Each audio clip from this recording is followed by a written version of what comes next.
आप सबको जय मसीह की। प्रभु आप सबको आशीष दे।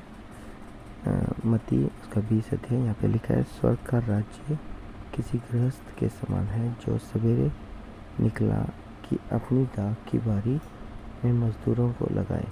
उसने मजदूरों से 1 दिनार रोज पर ठहराया और उन्हें अपनी दाख की बारी में भेजा।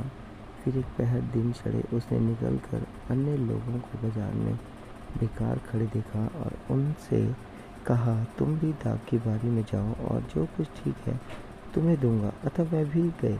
फिर उसने दूसरे और तीसरे पहर के निकल कर वैसा ही किया। 1 घंटा दिन रहे उसने फिर निकल कर दूसरों को खड़े पाया और उनसे कहा, तुम क्यों यहाँ दिन भर बेकार खड़े रहे?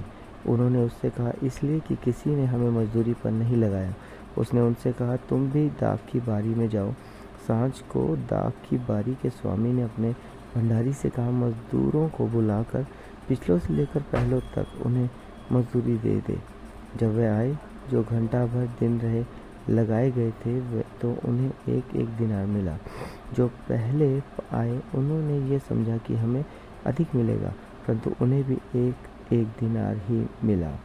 जब मिला तो वे गृह स्वामी पर कुड़कुड़ा के कहने लगे, इन पिछलों ने 1 ही घंटे काम किया और तूने उन्हें हमारे बराबर कर दिया, जिन्होंने दिन भर का भार उठाया और धूप सही। उसने उनमें से एक को उत्तर दिया, हे मित्र, मैं तुझसे कुछ अन्याय नहीं करता। क्या तू ही ने मुझसे 1 दिनार ना ठहराया था? जो तेरा है उठा ले और चला जा। मेरी इच्छा यह है कि जितना तुझे दूं उतना ही इस पिछले को भी दूं। क्या ये उचित नहीं कि मैं अपने माल से जो चाहूँ सो करूँ?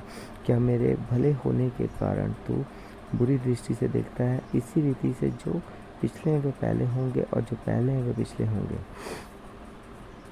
यीशु यरूशलेम को जाते हुए 12 चेलों को एकांत में ले गया और मार्ग में उनसे कहने लगा, देखो, हम यरूशलेम को जाते हैं और मनुष्य का पुत्र प्रधान याजकों और शास्त्रियों के हाथ पकड़वाया जाएगा और वे उसको घात के योग्य ठहराएंगे और उसको अन्य जातियों के हाथ सौंपेंगे कि वह उसे ठट्ठों में उड़ाए और कोड़े मारे और क्रूस पर चढ़ाए और वह तीसरे दिन जलाया जाएगा। तब जब्दी के पुत्रों की माता ने अपने पुत्रों के साथ यीशु के पास आकर प्रणाम किया और उससे कुछ मांगने लगी। उसने उससे कहा, तू क्या चाहती है? वो उससे बोली, ये वचन दे कि मेरे ये 2 पुत्र तेरे राज्य में एक तेरे दाहिने और एक तेरे बाएं बैठे। यीशु ने उत्तर दिया, तुम नहीं जानते कि क्या मांगते हो। जो कटोरा मैं पीने पर हूँ, क्या तुम पी सकते हो? उन्होंने उससे कहा, पी सकते हैं। उसने उनसे कहा, तुम मेरा कटोरा तो पियोगे, पर अपने दाहिने और बाएं किसी को बैठाना मेरा काम नहीं, पर जिनके लिए मेरे पिता की ओर से तैयार किया गया है उन्हीं के लिए है। ये सुनकर 10 चेले उन दोनों भाइयों पर क्रुद्ध हुए। यीशु ने उन्हें पास बुलाकर कहा, तुम जानते हो कि अन्य जातियों के हाकिम उन पर प्रभुता करते हैं और जो बड़े हैं वह उन पर अधिकार जताते हैं, परंतु तुम में ऐसा नहीं होगा।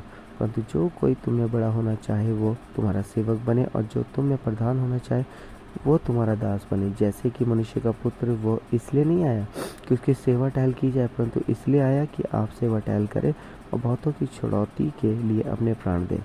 जब वह यरीहो से निकल रहे थे तो एक बड़ी भीड़ उसके पीछे हो ली और 2 अंधे जो सड़क के किनारे बैठे थे, यह सुनकर कि यीशु जा रहा है, पुकार कर कहने लगे, हे प्रभु, दाऊद की संतान, हम पर दया कर। लोगों ने उन्हें डांटा कि चुप रह, पर वह और भी चिल्लाकर बोले, हे प्रभु, दाऊद की संतान, हम पर दया कर। तब यीशु ने खड़े होकर उन्हें बुलाया और कहा, तुम क्या चाहते हो कि मैं तुम्हारे लिए करूं? उन्होंने उससे कहा, हे प्रभु, यह कि हमारी आंखें खुल जाए। यीशु ने तरस खाकर उनकी आंखें छुई और वह तुरंत देखने लगे और उसके पीछे हो लिए। तो परमेश्वर पिता पढ़े हुए चुने हुए सुने हुए कलाम के नाम से आशीष करे। आइए प्रार्थना करेंगे। हालेलुया। धन्यवाद धन्यवाद धन्यवाद। इब्राहिम, इसहाक और याकूब के पिता परमेश्वर मसीह यीशु नासरी स्वर्गीय पिता, आपके सम्मुख आते हैं प्रभु जी। आज का जो वचन पढ़ा गया है मत्ती 20 अध्याय प्रभु जी, और उसमें प्रभु जी हम पढ़ते हैं उन अंधों के विषय में प्रभु जी। हाँ प्रभु, वो चिल्ला चिल्ला कर प्रभु से कहने लगी कि हम पे दया कर। हाँ प्रभु, आप आज भी कई ऐसे बेटे और बेटी चिल्ला रहे हैं प्रभु, प्रार्थना कर रहे हैं, आपको पुकार रहे हैं प्रभु। उनकी पुकार को आप सुने और अपनी महान गवाही के लिए उन्हें तैयार करें, क्योंकि प्रभु आपके वचन में लिखा है रोमियो 8:9 में, पहला कुरिन्थियों 3:16, परमेश्वर का आत्मा जो तुम्हें वास करता है, आपका आत्मा जो उनमें वास करता है वो आत्मा उनकी अगुवाई